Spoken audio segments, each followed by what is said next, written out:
Bonjour et merci de suivre ONU News.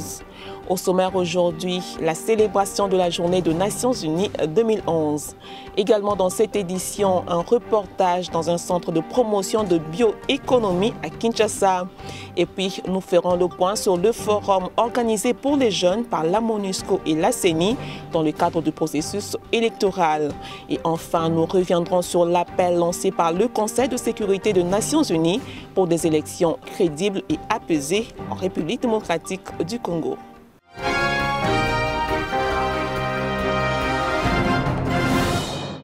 Tout d'abord, cette célébration de la Journée des Nations Unies le 24 octobre 2011 dans les locaux de la MONUSCO à Kinshasa. Cette année, la Terre comptera 7 milliards d'âmes et c'est pourquoi les Nations Unies ont inscrit la thématique de la croissance démographique au centre de la célébration de cette journée. 7 milliards d'humains sur Terre, quelles actions pour une coexistence pacifique? Le représentant spécial adjoint du secrétaire général de l'ONU en RDC, Fidel Sarasoro, a livré le message du secrétaire général de l'ONU à cette occasion. À problèmes mondiaux, solutions mondiales. Ces problèmes imposent à toutes les nations d'unir leurs efforts pour la cause de l'humanité. C'est la mission même de l'Organisation des Nations Unies, bâtir un monde meilleur, n'abandonner personne. Défendre les plus pauvres et les plus vulnérables au nom de la paix mondiale et de la justice sociale. En cette journée particulière, disons-le haut et fort, jamais l'ONU n'a été aussi nécessaire. La date du 24 octobre a été choisie par l'Assemblée générale de l'ONU en 1971 pour notamment commémorer chaque année la ratification de la Charte des Nations Unies et débattre des réponses que pourraient apporter les Nations Unies aux grands défis qui affectent l'humanité tout entière. En RDC, l'événement arrive cette année à un moment particulier. En ce moment où mon pays s'apprête à organiser des élections libres, transparentes, démocratiques et apaisées, le gouvernement est reconnaissant des efforts fournis par les Nations Unies à travers la MONUSCO ainsi qu'aux pays membres qui ne cessent de contribuer positivement à la réussite de cet événement.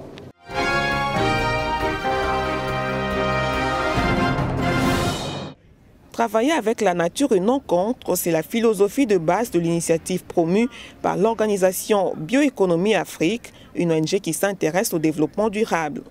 Le centre de démonstration et de formation de l'Ancellet installé par l'ONG BEA s'intéresse essentiellement à la production par la bioéconomie intégrée. Il vise deux objectifs principaux, augmenter la production agricole et protéger l'environnement. Le projet a commencé par un projet pilote de 6 mois, depuis novembre 2010. Et puisqu'on a vu les résultats encourageants, le FIDA et le PNUD ont réinjecté encore de l'argent pour la mise à l'échelle. Donc on a étendu cette bonne pratique. Le centre produit entre autres du biogaz, un gaz issu des excréments humains et animaux et aussi de la fiente de volaille.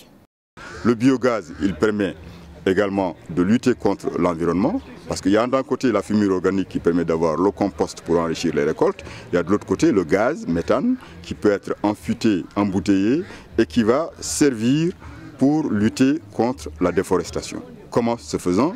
En créant des équipements pour la cuisine, des équipements pour le gaz, en mettant en place un système de commercialisation avec un dispositif qui fait qu'on approche les ménages pour pouvoir distribuer, vulgariser le gaz avec tous les équipements. Le système écoferme dont dispose le projet dans les environs de la capitale congolaise se donnait notamment comme mission la promotion des systèmes bio-intensifs pour une production alimentaire équilibrée, le maintien de la fertilité des sols et la protection de l'environnement. L'inauguration de ce projet du système bioéconomie intégrée est intervenue le 20 octobre 2011 à la ferme de l'Ancellet. C'est à cette occasion que le programme des Nations Unies pour le développement, en collaboration avec le ministère de l'Agriculture, ont officiellement lancé la vente du biogaz qui en est issu.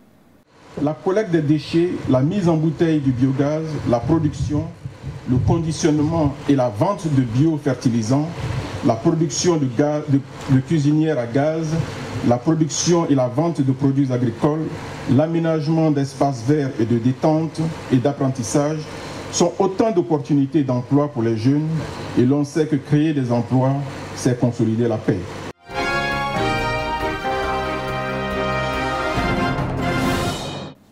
Sachez que dans le cadre du processus électoral, un forum de la jeunesse congolaise pour des élections apaisées s'est tenu à Kinshasa le 21 octobre 2011.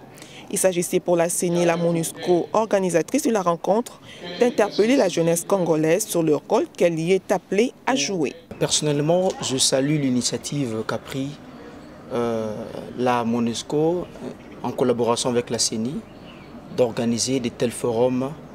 S'ouvre déjà une image réelle à la jeunesse congolaise. Parce qu'aujourd'hui, la jeunesse n'est pas tellement associée dans tout ce qui se fait dans ce pays. Or, nous, tant que jeunes, nous représentons 60% de la population du Congo. À terme, ce forum vise à répondre à la demande d'information de la jeunesse qui veut savoir le rôle qu'elle peut être amenée à jouer dans le processus électoral actuel. Plusieurs ateliers ont été constitués et chacun a produit ses conclusions. Vous nous avez encouragé, nous, à CENI, à faire preuve, parce que c'est nous qui sommes pouvoir organisateurs, de sérieux, de transparence. Et vous n'avez pas laissé de côté les médias et les églises qui seraient souvent en caisse de résonance du dévoiement politique. Et vous avez surtout fait un retour sur vous-même, le jeune, et sur vos propres dérives. En ce qui concerne le jeune, la CENI, nous vous garantissons que nous serons vos fidèles interprètes. Nous ferons de notre mieux pour que les choses aillent dans le sens de la transparence, de la sincérité du vote et du professionnalisme.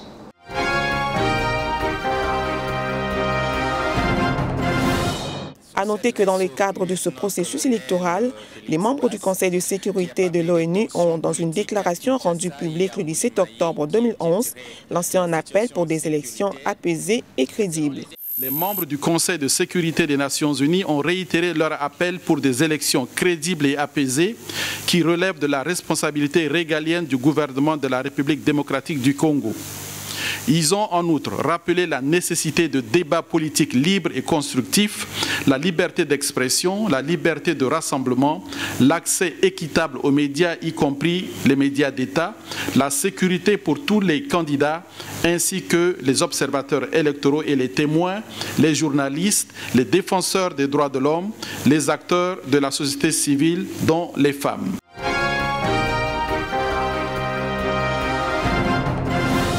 Les membres du Conseil de sécurité des Nations Unies ont également exhorté la Commission électorale nationale indépendante CENI à avoir un dialogue régulier avec les candidats pour que les élections se déroulent dans le calme.